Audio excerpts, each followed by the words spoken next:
आज की पॉडकास्ट बहुत इंपॉर्टेंट होने वाली है उन स्टूडेंट्स के लिए जो जुलाई इनटेक में आ रहे हैं या फ्यूचर इनटेक में आ रहे हैं। नई चीजें सुनेंगे ऑस्ट्रेलिया की नई पॉलिसीज के हवाले से। तो जीएसटी क्या है और जीएसटी जीटी से डिफरेंट कैसे, हमारे स्टूडेंट्स की ये गलतियां स्टूडेंट को कैसे पता चले कि ये एजेंट रजिस्टर्ड नहीं है। रात को सोने से पहले और उठ के सबसे पहले मुझे फोन में वो चेक करना था कि वीजा का क्या हुआ। मैंने अगर अपने डॉक्यूमेंट दिया ना तो कल फादू भाई एडमिशन और परसों मेरा वीजा मेरे हाथ में देंगे। ऐसे कोर्सेज हैं जो स्टूडेंट्स को फाइल करने चाहिए। स्टेटमेंट ऑफ पर्पस आप लोग लिखते थे। इंटरव्यू कॉल्स आ रही हैं। जीएसटी में कहीं ये मेंशन नहीं हुआ हुआ कि फिर मैं मर्सिडीज लेके इंस्टा पे तस्वीर लगाऊंगा कि जी लाइव अपना सेट।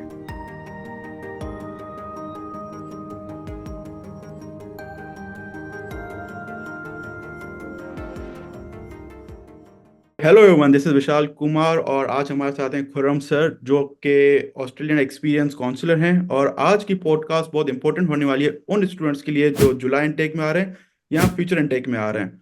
तो रिसेंटली ऑस्ट्रेलिया में बहुत सारी चेंजेस आ रही हैं और वो क्या चेंजेस हैं हम जानेंगे खुर्रम सर से। सबसे पहले खुर्रम सर अपना इंट्रोडक्शन करवाएंगे।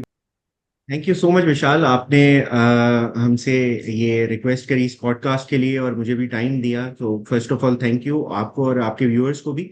ठीक है कि वो आज हमें सुनेंगे और बहुत सारी चीजें सुनेंगे ऑस्ट्रेलिया की नई पॉलिसीज के हवाले से जो कि स्टूडेंट्स को बड़े डिफरेंट अंदाजों में जो है अंदाज से इफेक्ट करेंगी। तो सबसे पहले मैं आपको अपने बारे में बताते चलूं। मेरा नाम खुर्रम परवेज है। मैं एबीएन ओवरसीज एजुकेशन में एज अ कंट्री हेड काम करता हूं ऑस्ट्रेलिया के लिए। मेरे पास 14 साल का एक्सपीरियंस है स्टूडेंट्स को ऑस्ट्रेलिया भेजते हुए, और ऑस्ट्रेलिया ही मेरी स्पेशलाइज मार्केट है। ठीक है, तो ये था मेरा ब्रीफ इंट्रोडक्शन। तो सर मुझे इंस्टाग्राम पे और यूट्यूब पे भी बहुत सारे बच्चों के बहुत सारे सवाल थे जो कि आपसे मैं आराम से पूछता जाऊंगा। उनमें से सबसे पहला जो सवाल था वो ये था कि आजकल ऑस्ट्रेलिया के अंदर चल क्या रहा है। मतलब इतनी ज़्यादा चेंजेस आ रही हैं। जब मैं आया था ऑस्ट्रेलिया में तब इतना कुछ नहीं था, बट अब उनके पोर्टल पे भी कि कभी जो है लिविंग एक्सपेंस बढ़ जाता है, फिर कभी कम हो जाता है और इसके अलावा बहुत सारे और भी चीज़ें हो रही हैं। तो आप इनको थोड़ा सा एक्सप्लेन करें। विशाल, मैं एक्सप्लेन करूंगा, लेकिन उससे पहले मैं आपके व्यूअर्स को थोड़ा सा रिक्वेस्ट करूंगा कि इस पूरे सिस्टम के अगेंस्ट जो आज चल रहा है कि ये जेन्युइन स्टूडेंट टेस्ट जो नई पॉलिसी आई है ये है क्या, और इसके थोड़ा सा बैकग्राउंड हमें समझने की जरूरत पड़ेगी। ठीक है, तो मैं अपने व्यूअर्स को और आपको भी बताता चलूं कि कुछ साल पहले तक जब ऑस्ट्रेलियन की रिक्रूटमेंट एक नॉर्मल अंदाज में होती थी, हर स्टूडेंट अपने पास बैचलर या मास्टर डिग्री का करियर प्लान लेके वहां पर जाता था, वहां पर पढ़ते थे और अपने नॉर्मल एक्टिविटीज को करते रहते थे, तो एज सच कोई भी प्रॉब्लम नहीं आया। हम्म। लेकिन वहां पर स्टूडेंट्स ने वहां की वीजा कंडीशंस को जब मलाइन करना और एक्सप्लॉइट करना स्टार्ट किया, तो फिर एकदम वहां पर चेंजेस आना स्टार्ट हुई।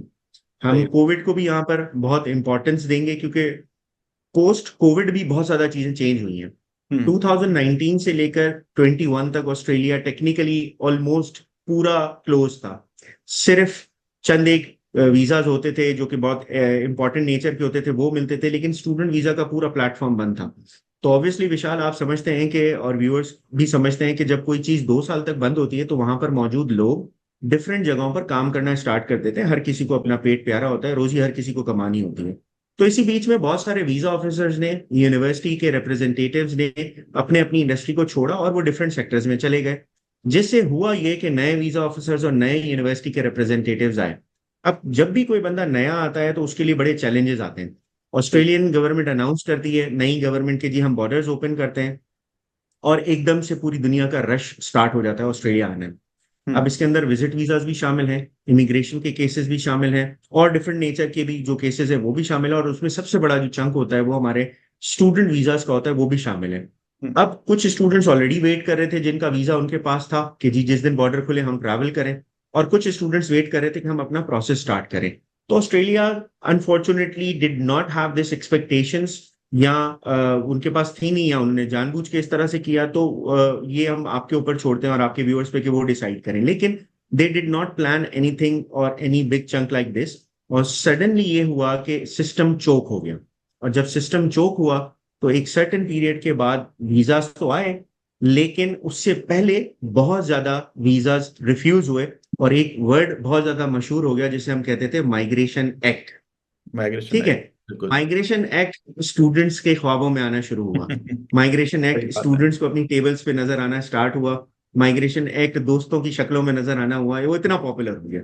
ऐसा ही था जब मैंने वीज़ा फाइल की थी, और उस वक्त मैं रोज़ रात को सोने से पहले और उठ के सबसे पहले मुझे फ़ोन में वो चेक करना था कि वीज़ा का क्या हुआ। इतना ज़्यादा वो डर बैठ गया था, अभी भी स्टूडेंट्स में इतना ज़्यादा डर है। हाँ, मैं आपको उस पर भी आ रहा हूँ। माइग्रेशन एक्ट को बाद एकदम ऑस्ट्रेलिया ने अपने वीजा प्रोसेसिंग को स्लो कर दिया, और करीब 8-9 महीने के बाद जब 2024 के स्टार्ट में जनवरी फरवरी मार्च में वीजा आना स्टार्ट हुए, मतलब लास्ट मंथ तक, तो उसमें मेजॉरिटी एप्लीकेशंस वीजा रिफ्यूजल की सूरत में आई, जिसमें हम्म। आपको मैं ऑफिशियल स्टेटमेंट बता रहा हूँ। मार्च के वीजा रेशो है 80% रिफ्यूजल की सूरत में।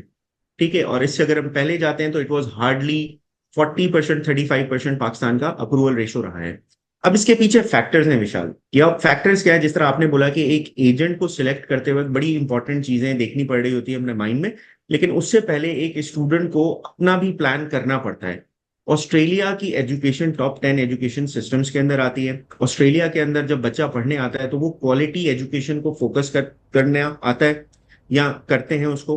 लेकिन अब हमने ये देखा है कि पोस्ट कोविड सूरत हाल काफी चेंज हुई है, और लोग सिर्फ कमाने के लिए बाहर जा रहे हैं, पीआर लेने के लिए बाहर जा रहे हैं, सेटल होने के लिए बाहर जा रहे हैं। ठीक है, ये सारी चीजें भी इस चीज का हिस्सा है, लेकिन there is a way to everything. आप कभी भी ऐसे नहीं कर सकते कि फोर्थ स्टेप पहले ले लें और फर्स्ट स्टेप को भूल जाएं। सही। हमारे स्टूडेंट्स की ये गलतियां हैं, और इसके साथ साथ जैसे ही ऑस्ट्रेलिया की मार्केट ब्लूम करी, तो you saw these mushroom babies जो नए एजेंट्स की सूरत में एकदम पॉप अप हुए। अंडर ट्रेन लोग थे, अनट्रेन लोग थे, और उन्होंने स्टूडेंट्स को एक्सप्लॉइट करना स्टार्ट किया। और इसकी सबसे इंपॉर्टेंट और आसान मिसाल आपको मैं ये दे देता हूँ कि जैसे ही वीजा आता था, तो वो वीजा जानबूझ के सर्कुलेट कर दिया जाता था पूरी कम्युनिटी के अंदर, पूरी मार्केट के अंदर, ताकि लगे कि जी ऑस्ट्रेलिया इस तरह ओपन है कि वो सबको बुला रहा है। यहाँ पर अनफॉर्चुनेटली स्टूडेंट और उनके पेरेंट्स के जो डिसीजन मेकिंग थी गलत होना स्टार्ट हुई। वो उन अंडर ट्रेन एजेंट्स को सिलेक्ट कर रहे थे जो कि बच्चे के कोर्स को, उसके करियर को कोई डिजाइन, कोई प्लान नहीं रखते थे, और अपने सिर्फ इन चक्रों में होते थे कि मुझे इस यूनिवर्सिटी का टारगेट कंप्लीट करना है, इस यूनिवर्सिटी का टारगेट कंप्लीट करना है, इस कॉलेज का भी टारगेट कंप्लीट करना है। And along with that they were not registered agents. अब अगर आप रजिस्टर्ड एजेंट नहीं हो तो मैं आपको उसके फ्लॉज बता देता हूँ जी। आप सवाल कर रहे थे कुछ। जी, मैं ये पूछ रहा हूँ कि जिस एक स्टूडेंट को कैसे पता चले कि ये एजेंट रजिस्टर्ड नहीं है, जब वो अपनी हंटिंग करता है एजेंट्स के लिए, तो स्टूडेंट को कैसे पता चले कि मुझे कहाँ पे बैठ के क्या बात करनी है और अपना कहाँ पे केस फाइल करना है, तो वो कैसे उनको पता चले? ये बहुत इंपॉर्टेंट चीज है, और ये उन फैक्टर्स के अंदर आता है जो आपका करियर बना सकता है और बिगाड़ सकता है। मैं सही बात। हमेशा स्टूडेंट्स को यही कहता हूं कि जी सबसे पहले आप यूनिवर्सिटी की वेबसाइट पे जाएं। वहां पर उनके अप्रूव्ड एजेंट्स की लिस्ट मौजूद होती है। ठीक है, this is a very easy point student misses and their parents miss. Is very अब इंपॉर्टेंट। सपोज करें मेरे पास अगर एक यूनिवर्सिटी है नहीं, ठीक है, मैं आपको उसका प्रोसेस हेल्प कर दूं, मैं किसी और एजेंट को बोलूं कि जी आप मुझे हेल्प कर दें, लेकिन अल्टीमेटली प्रॉब्लम क्या आएगा विशाल, आप इस एग्जाम्पल से समझिएगा। विशाल एक स्टूडेंट है, वो एक्स वाई जी यूनिवर्सिटी में जाते हैं, एक्स वाई जी कंसल्टेंट से अप्लाई करते हैं या एजेंट से अप्लाई करते हैं, उनके पास वो यूनिवर्सिटी पैनल पर ही नहीं है। वो आपको ऑफर लेटर मंगवा के दे देते हैं, सारी चीजें हो जाती हैं, आप खैरियत से वीजा ले लेंगे, आपको पता भी नहीं चलेगा। आप जब वहां पर पहुंचेंगे आपको कोई इशू आएगा, and you reach to the university, they will ask you who was your agent. आप बताएंगे उस एजेंट के बारे में जिसके थ्रू आपने अप्लाई करा था, जो कि उनका रजिस्टर्ड एजेंट नहीं है। और यहाँ पर वो भेद खुलना, वहां पर वो सीक्रेट खुलना स्टार्ट हो जाता है। अब आपको पता ही नहीं है कि मेरा एजेंट कौन था, मेरे कौन कौन से डॉक्यूमेंट्स यहाँ पर प्लेस हुए थे। सही अब बात। मैं जब इमिग्रेशन फाइल करूंगा, मैं पीआर को लॉन्च करूंगा, तो मुझे क्या क्या चीजें, मैं फंस सकता हूँ किन किन मामलात में, और क्या क्या हो सकता है, और यहीं पर ही फिर आपकी चीजें जो हैं मैसअप होना स्टार्ट होती हैं। एक स्टूडेंट को चाहिए कि वो सबसे पहले यूनिवर्सिटी की वेबसाइट पे देखे, फिर उस एजेंट से मिले। हम भी अपने स्टूडेंट्स को यही कह रहे होते हैं कि यार आप जरूरी नहीं है हमारे थ्रू अप्लाई करो, ठीक है, आओ, आप मुतमईन हो, कंसल्ट करो, चीजें देखो, आप सिस्टम देखो, रिप्लाई टाइम देखो, रिस्पॉन्स का टाइम फ्रेम देखो, उसके बाद आप अप्लाई करो कि आप, मतलब आपका डिसीजन जो है, हम नहीं चाहते कि वो ऐसा डिसीजन हो जो कि आपके फ्यूचर के ऊपर इम्पैक्ट करे। बिल्कुल, ये बहुत ही इंपॉर्टेंट चीज़ थी जो खुरम सर ने अभी एक्सप्लेन की, और ये चीज़ मुझे भी नहीं पता थी। जब मैं अपनी ऑस्ट्रेलिया के लिए वीज़ा फाइल कर रहा था, मुझे नहीं पता था कि इनकी यूनिवर्सिटीज़ पे जाके वेरीफाइड एजेंट्स के नाम होते हैं। तो ये मैसेज बहुत ज़्यादा इंपॉर्टेंट है और बहुत हेल्पफुल रहेगा आने वाले स्टूडेंट्स के लिए। तो खुरम सर, एक और सवाल था मेरा। तो ऐसे कौन से कोर्सेज हैं जो स्टूडेंट्स को फाइल करने चाहिए, और ऐसे कोर्सेज हैं जिसमें हमें वीज़ा डालना ही नहीं चाहिए? विशाल, ये बहुत अच्छा आपने सवाल करा, और इस पर ना बहुत सारी क्लैरिटी आपको मिलेगी, हम जब आगे जीएसटी को भी डिस्कस करेंगे उसके साथ भी। देखिए, आपको ये याद रखना है कि अगर आप अपना इंटरमीडिएट कॉमर्स में कर रहे हैं और बैचलर्स ऑफ बिजनेस कॉमर्स में कर रहे हैं, तो आपके लिए जो कोर्सेज डिजाइन है वो relevant courses accounting, HR, business, marketing, किसी हद तक फाइनेंशियल टेक्नोलॉजी में भी, आईटी, इंफॉर्मेशन सिस्टम्स, ये हो सकते हैं। बिल्कुल। वहां पर जब आप पहुंच रहे होते हैं और वहां पर आपको एजेंट्स बता रहे होते हैं कि जी स्किल्ड ऑक्यूपेशन लिस्ट के अंदर तो नर्सिंग मौजूद है, नर्सिंग टीचिंग मौजूद है, नौकरी मौजूद कारपेंट्री है। मौजूद है, कुकरी मौजूद है, ठीक यस है, आपका एग्जैक्टली। एमबीबीएस मौजूद है। फिर विशाल होना स्टार्ट होता है, परेशान, और विशाल जैसे बहुत सारे दोस्त परेशान होना स्टार्ट हो। ऐसा ही है ठीक है। बिल्कुल। तो देखिए जी, अब जब आप अपने करियर्स को सिलेक्ट कर रहे थे, ठीक है, उस वक्त भी अगर आप ये डिसीजन लेते बैचलर्स करने के बाद नर्सिंग में जाते, तो अनफॉर्चुनेटली वो इररेलेवेंट बैकग्राउंड होने की वजह से आपको एडमिशन मिलना ही नहीं था। और अगर किसी तरह एडमिशन मिल भी जाता तो आपको वीजा नहीं मिलना था। और चले सपोज करें वीजा भी मिल गया, तो क्या as a bachelor of accounting student आप कभी नर्सिंग पढ़ सकते? बिल्कुल कभी भी नहीं पढ़ सकते। कम से आप वहां पर कम। फेल होते रहते। बिल्कुल ऐसा ही है, आप फेल होते रहते, आप पैसे जाया करते रहते, और बहुत सारे इश्यूज आपको आते, और आप सिर्फ उस एक लाइमलाइट में पड़े हुए होते हैं कि जी मुझे पीआर मिल जाएगी। सही बात है। तो अभी जो नया टर्म उन्होंने लॉन्च किया है जिसको कह रहे हैं जीएसटी, तो जीएसटी क्या है और जीएसटी जीटी से डिफरेंट कैसे, कब से इम्प्लीमेंट होगी? देखिए विशाल, ये जो जेन्युइन स्टूडेंट टेस्ट है, this was on the cards from the last year, और नवंबर से पहले ही ये सरगोशियां हो रही थी कि जी नई पॉलिसीज आ रही हैं। ओके। नवंबर में इन्होंने माइग्रेशन पॉलिसी, अपनी माइग्रेशन स्ट्रैटेजी को इन्होंने इम्प्लीमेंट किया, और उन्होंने बताया कि आगे जाके हम क्या करेंगे। तो GST was to be implemented from 23 March. Hmm. 23 मार्च से पहले जेन्युइन टेम्पररी एंट्रेंट का क्राइटेरिया इंप्लीमेंट होता है बच्चों के ऊपर। अगर उन्होंने वीजा उससे पहले फाइल किए हैं, 2 जुलाई के लिए करें, लेकिन वो जीटी के प्रोसेस में ही आएंगे। और अब से जो है वो जीएसटी इंप्लीमेंट हो गया। जीएसटी में आपकी जो बेसिक रिक्वायरमेंट थी, एक बड़ी सी स्टेटमेंट ऑफ पर्पस आप लोग लिखते थे, तो भी हम वो जो भी लिखते हैं। मेजोरिटी हम्म। मेजोरिटी जो थे वो गुम गुमा के इधर उधर से एआई बेस्ड कॉपी पेस्ट होता था, उसमें भी अपने आइडियाज नहीं होते थे। तो अब उसको उन्होंने कर्टेल करके 4 सवालों पर वीजा फॉर्म के अंदर ही चेंजेस कर दिए हैं कि आपको उन 4 सवालों को एड्रेस करना है। ठीक है। अगर आप मुझे इजाजत देते हो तो मैं क्विकली वो 4 सवाल पढ़ देता हूँ अपनी बिल्कुल जरूर। ऑडियंस के लिए, बिल्कुल ताकि बिल्कुल। उनको पता लगे कि क्या है उनमें। सबसे पहला जो है कि एप्लीकेंट के करंट सर्कमस्टांसेस, उसके अंदर ties to the family, community, employment and economic circumstances बताने हैं।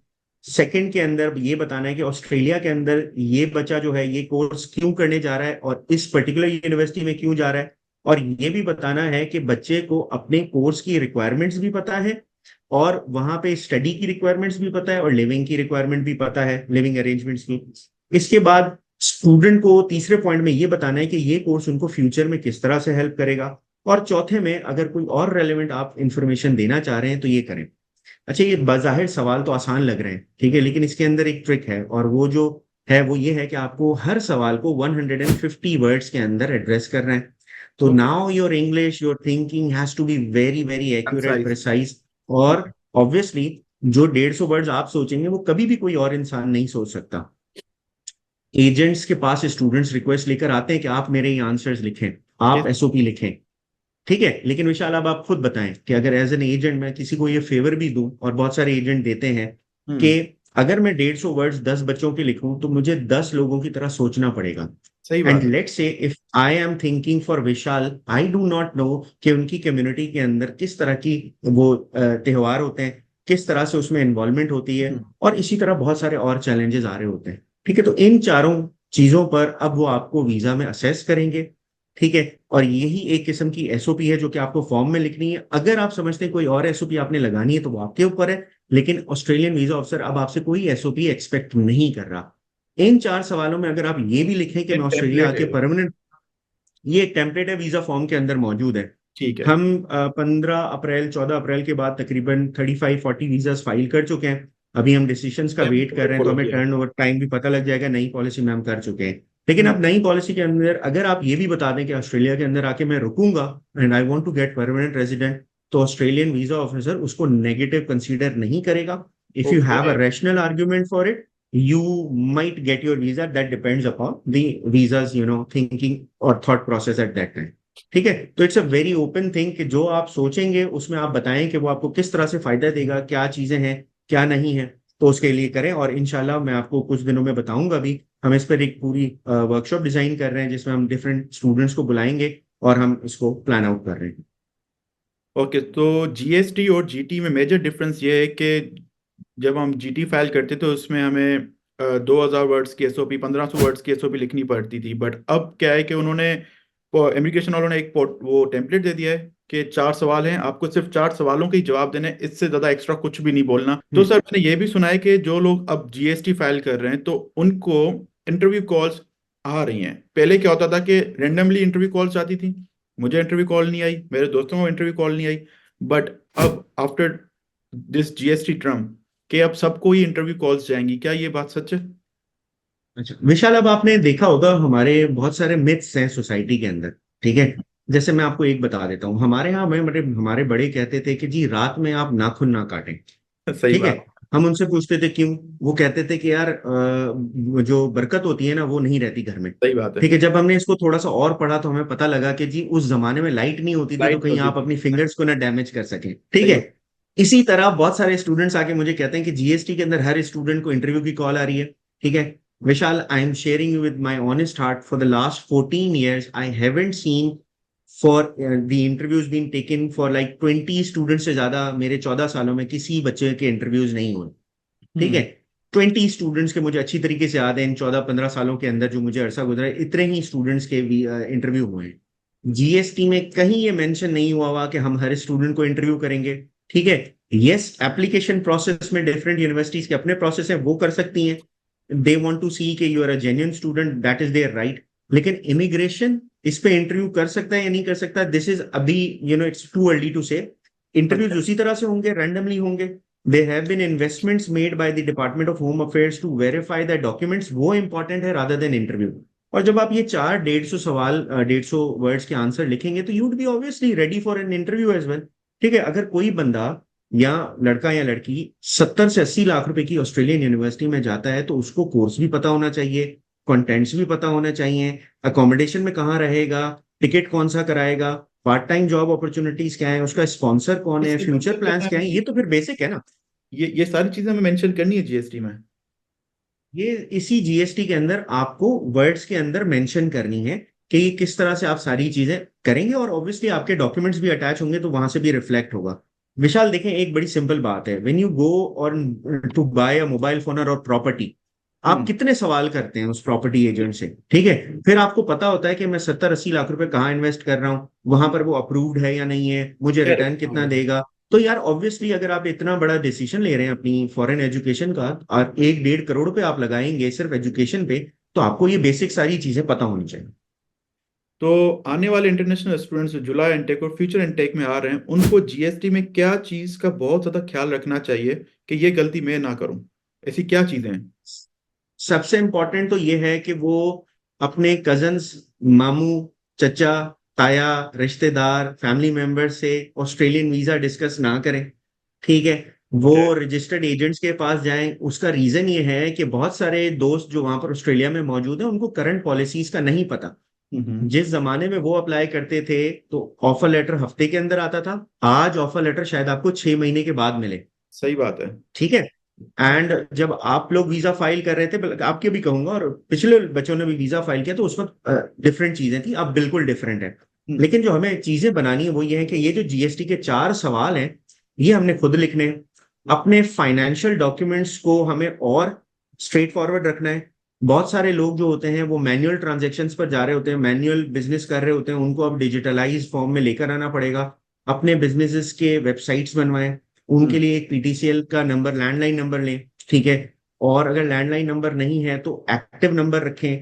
आपको अपने विजिटिंग कार्ड्स, अपने लेटर हेड्स, अपने सेल परचेज की चीजों को प्रॉपर अलाइन करना पड़ेगा। टैक्स रिटर्न्स को आप अपने प्रॉपरली उसको फॉलो करें, क्योंकि अब ये सारी चीजें मैच होंगी।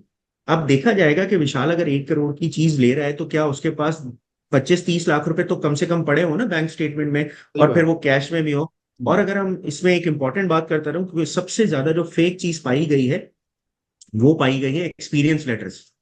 तो अब फ्यूचर में स्टूडेंट्स को जहां से भी जॉब मिले, ऑफर मिले, उनकी सैलरीज कैश के बजाय या तो चेक की सूरत में मिले, कंपनी का चेक हो, या तो आपके अकाउंट में क्रेडिट हो रही हो, अकाउंट में क्रेडिट हो तो that is the best part, ठीक है, ताकि उसको वेरीफाई कर सके। और ये बैंक स्टेटमेंट्स के साथ साथ ये चीजें वेरीफाई भी करेंगी यूनिवर्सिटीज, एजेंट्स भी करेंगे, because Australia is coming up with strict policy.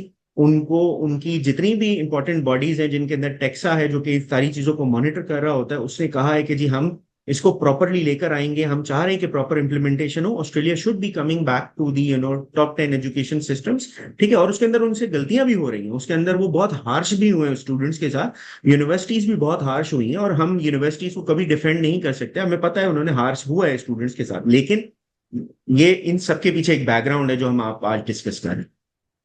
अब तो आपके कहने का मतलब है कि फंड्स को सीधा रखना है, और जो मोस्ट इंपॉर्टेंट थिंग आपने अभी डिस्कस की, जो कि बिल्कुल ठीक बात है, और बहुत सारे रिफ्यूजल्स आ रहे हैं, तो इसके पीछे मेजर इशू क्या है? एक इशू तो मैं यहाँ पे ऑस्ट्रेलिया में बैठ के मैं ये बता सकता हूँ कि यहाँ पे रेंटल क्राइसिस बहुत बढ़ गया, कि जो यहाँ पे एक घर जो वीकली 500 का था, वो अब 700 का हो गया है। इतने स्टूडेंट्स आ ऐसे गए, ही स्टूडेंट्स आ गए हैं, और तो उनके पास अभी इतने घर ही नहीं है जितने स्टूडेंट्स आते जा रहे हैं। तो ऐसे मेरे ही हिसाब से because of the rental crisis उन वो वीजा रिजेक्ट नहीं कर रहे, बट होल्ड पे रखा हुआ है। बट जब तक वो जिनको, क्राइसिस। जब तक क्राइसिस ठीक ना हो, तो आपके हिसाब से वो क्या इश्यूज हैं ये? हमने जो विशाल चीजें देखी हैं उसके अंदर 7 से 8 बड़े इंपॉर्टेंट फैक्टर्स हैं। उनमें एक ये भी है कि ऑस्ट्रेलिया के अंदर ऑनगोइंग क्राइसिस जो अकोमोडेशन के हैं, बहुत ज्यादा ठीक है। है। अच्छा, ये इस पे बताता चलूं कि ये पहले बताया गया था गवर्नमेंट की तरफ से कि ये इंटरनेशनल स्टूडेंट्स की वजह से हुए हैं। हालांकि अभी लेटेस्ट रिसर्च ने बताया कि ऐसा नहीं है, वो उनकी खामियां थी। वहां पर भी लोग इनकॉम्पिटेंट होते हैं, ये आप तो जान गए होंगे अभी तक के, वहां पर भी लोग होते हैं इनकॉम्पिटेंट, सही उनकी बात। वजह से ये चीजें आई हैं। लेकिन इस वक्त जैसे आपको पता है ऑस्ट्रेलियन हाई कमिश्नर ने रिसेंटली अनाउंस करा है कि 10 मई के बाद जो भी वीजा फाइल होगा उसमें 29,710 लिविंग कॉस्ट है, मतलब $30,000। तो इवन पर हम भी ईयर। अपने किसी भी बच्चे को, हाँ पर ईयर की, हम भी अपने बच्चे को 2,500 से 3,000 मंथली एक्सपेंस से अब कम नहीं कोट करेंगे, ठीक है। मुझे पता है कि वहां पर अब क्राइसिस आ गए, लेकिन हो सकता है कि थोड़े हमारे दोस्तों को बुरा लगे, लेकिन बोलना चाहिए, बड़ी बुरी बात हो, लेकिन it is better for the country. लेकिन जो मेजोरिटी स्टूडेंट्स वहां पर पहुंचे लास्ट ईयर और जो यूनिवर्सिटी से भागे हैं वो लोग, ठीक है, this is one of the biggest factors. Or Vishal, this was a disappointment for a counselor who was, spent 14-15 years into this industry just to work for the betterment of the country. हमें बड़ा दुख होता है कि ऐसा student क्यों करते हैं, ठीक है। खैर अब नई पॉलिसीज के अंदर इतना आसान नहीं होगा, लेकिन वो उनको वहां पे जो एजेंट्स मिसगाइड करते थे कि कॉलेजेस में आ जाओ, कुकरी ले लो, ये ले लो, वो ले लो, तो उनको भी बड़े अब चैलेंजेस आएंगे, वो उनको दिनों में पता लग जाएगा। बिल्कुल, आपने बिल्कुल ये सही बात बोली है। मेरे हिसाब से जो स्टूडेंट यूनिवर्सिटी स्विच करते हैं, वो शायद तभी स्विच करते हैं क्योंकि इतनी एक्सपेंसिव यूनिवर्सिटी वो अफोर्ड नहीं कर पाते हैं। यहाँ पे ना आप 24 घंटे में कितना कमा लोगे? मैं सच बताऊं, 24 घंटे में $650 से ऊपर नहीं कमा पाता। क्या होते हैं $650 वीकली? कुछ नहीं होता है। तो कुछ भी इसमें नहीं होता। जो उन्होंने 29,000 लिविंग कॉस्ट रखी है, अगर आप कैलकुलेट करो तो उस हिसाब से ठीक है सर, आप अपना घर का रेंट देंगे, खाना पिया आप कुछ खाएंगे पिएंगे, बट आपकी फीस नहीं निकलेगी। तो बिल्कुल। बहुत सारे ऐसे भी एजुकेशन कंसल्टेंट्स हैं कि वो लोग बोलते हैं कि अभी यहाँ से निकल जाओ, वहां पे आप कर लोगे, हाँ आप फीस बना लोगे, बिल्कुल। आप अपना घर चला लोगे, आप अपने घर वालों को भी पैसे भेजोगे, आप अपने जो जी लोन है बिल्कुल। वो भी चुकाओगे। ऐसा कुछ भी नहीं है। हाँ हम सर, बिल्कुल ऐसे ही। मैं पाकिस्तान जब मैंने वीजा फाइल किया था और मेरे पास 1 महीने का टाइम था जब तक वीजा है, मैं यूट्यूब पे बहुत सारे व्लॉगर्स भी देखता था। भाई वो उबर ईट्स की वीडियो डाल देते हैं, इतना पैसा कमाया, इतना पैसा कमाया, जब हम यहाँ पे खुद है ऐसा कुछ भी नहीं था। यहाँ की, जनाब, बहुत इंपॉर्टेंट पॉइंट, बहुत इंपॉर्टेंट पॉइंट ऑस्ट्रेलिया जी। की ग्राउंड रियलिटीज। अच्छा, मैंने जो यूट्यूब चैनल स्टार्ट किया है, मैंने इसी एम से स्टार्ट किया है कि जहाँ पे मैं मिसगाइड हुआ था, वहां मैं ऑडियंस को मिसगाइड ना करूं। अगर मैं बिल्कुल। 6 घंटे में $200 भी कमा रहा हूँ, जहाँ 6 घंटे में हम $100 कमा लेते हैं इजीली उबर में, मैं वो चीजें भी दिखाऊंगा। देखो आजकल यहाँ पे ये भी हालात हो गए हैं ऑस्ट्रेलिया में कि इतनी इनकम रही नहीं है। देखें, उबर में भी लोग ऑर्डर करने वाले 50 हों और ड्राइवर बढ़ जाए 80, तो कैसे सबको काम मिलेगा? जो आता है सबसे पहले उबर स्टार्ट करता है। बिल्कुल तो यहाँ पे विशाल, यही इंपॉर्टेंट पॉइंट है। ये यहाँ पर ना एजुकेशन एजेंट्स का रोल आता है, हमारे जैसे एजुकेशन एजेंट का। और स्टूडेंट्स को भी ये सोचना चाहिए कि देखिए, अगर आपको वीजा फाइल करना है, वीजा लेना है, ठीक है, और आप बड़ी यूनिवर्सिटी अफोर्ड नहीं कर सकते, तो आप बजट के हिसाब से अप्लाई करें। अगर आप जेन्युइन स्टूडेंट हो तो आपका वीजा कॉलेज में भी आ जाएगा। अगर आप जेन्युइन स्टूडेंट नहीं हो तो वो यूनिवर्सिटी वाले भी रिफ्यूज कर देंगे। बहुत अच्छा आपने पॉइंट कहा, यही सारे स्टूडेंट्स को समझना चाहिए। हम भी जब काउंसिल कर रहे होते हैं स्टूडेंट को, तो I always tell my students कि जो भी चीजें मैं आपको बता रहा हूँ वो 80-85% तक मैक्सिमम सेम होंगी। 15 से 20% आपको मेरी बात भी वहां पे नहीं मिलेगी। क्यों? ऑन ग्राउंड रियलिटीज हर 2 महीने, 3 महीने, 6 महीने के बाद चेंज होती रहती है। ठीक है। यहाँ पर बच्चों का वो बड़ा, मेरा एक, मैं हमेशा बच्चों को कहता हूँ, वो ये सोच के जा रहे होते हैं कि यार मैं पहले हफ्ते जाऊंगा, दूसरे हफ्ते में सेटल हो जाऊंगा, तीसरे हफ्ते में बहन की शादी करवा लूंगा, चौथे हफ्ते में मैं यात्रा करने चला जाऊंगा या हज पे चला जाऊंगा, फिर मैं मर्सिडीज लेके इंस्टा पे तस्वीर लगाऊंगा कि जी लाइफ अपना सेट, गोल्स अचीव। तो विशाल भाई, ये फिल्मों में शायद हो जाए, रियल लाइफ में ऐसा कुछ नहीं होगा, और ऑस्ट्रेलिया में फिलहाल तो ऐसा नहीं सर, है। ये बहुत सारे व्लॉगर्स हैं यूट्यूब पे जिन्होंने ये हम मतलब ये चीजें दिखाई हैं, तो और वो उन्होंने रेंट पे मस्टैंग ले ली $300 की, और लिख दिया कि मैंने लिए ऐसा इंटरनेशनल स्टूडेंट जो $80,000 की गाड़ी है। आप बताएं खुद। तो अब हम क्या सोचते हैं कि यार इतना इजी है वहां पे। जब 1.5 साल हो गया मुझे ऑस्ट्रेलिया में, प्रॉपरली मैं अभी भी सेटल नहीं हुआ।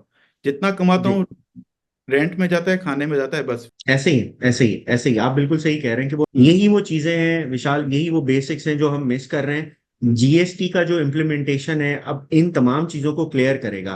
वो 4 सवाल आप अपने जहन से सर्च आउट करके लिखेंगे, अपनी चीजें बताएंगे, तो आपको वीजा देना है ऑस्ट्रेलियन गवर्नमेंट ने, वरना नहीं देना।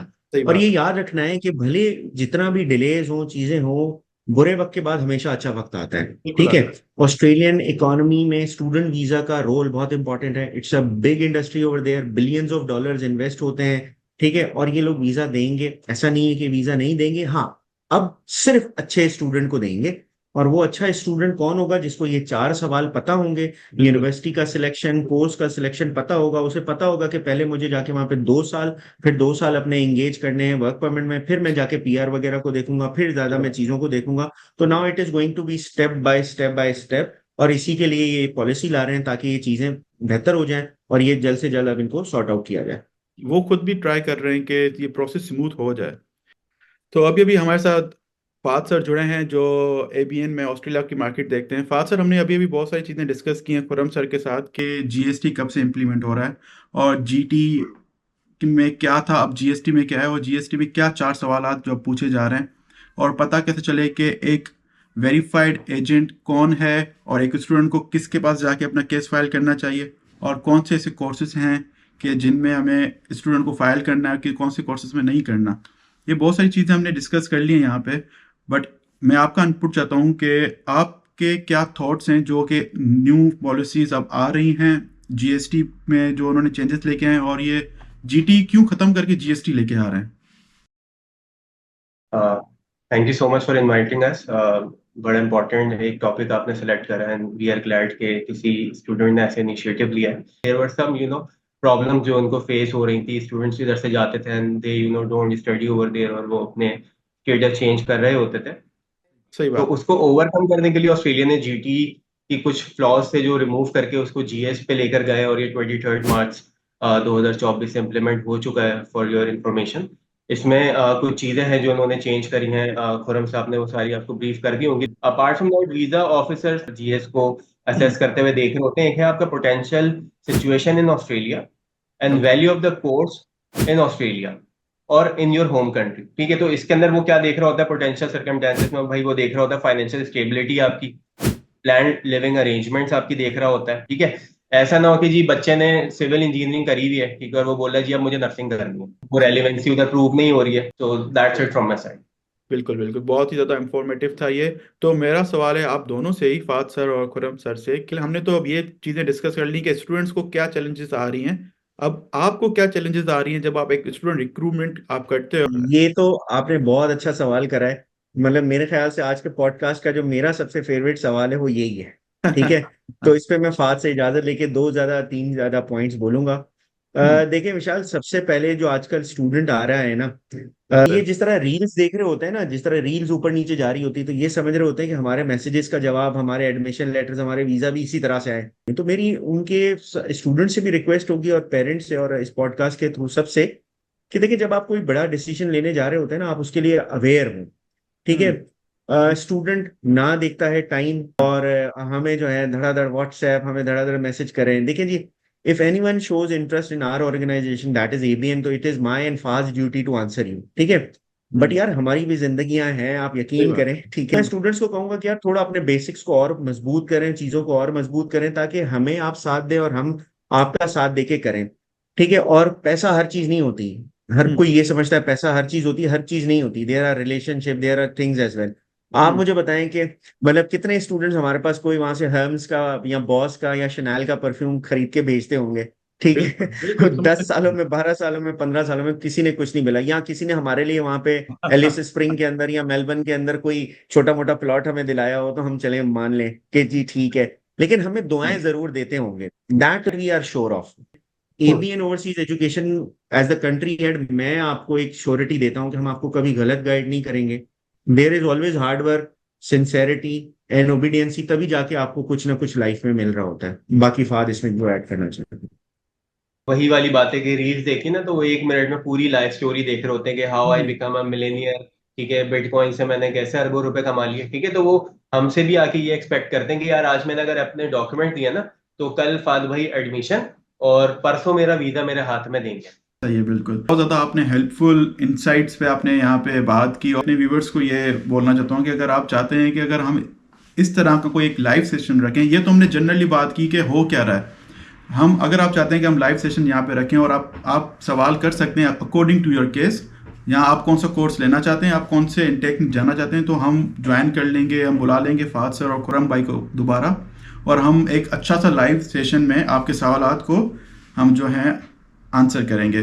सर एंड खुरम सर, अभी बहुत जो एजुकेशन के हिसाब से बातें थी, हम उनको साइड में रखते हुए एक छोटा सा गेम खेलते हैं जिसका नाम है रैपिड फायर।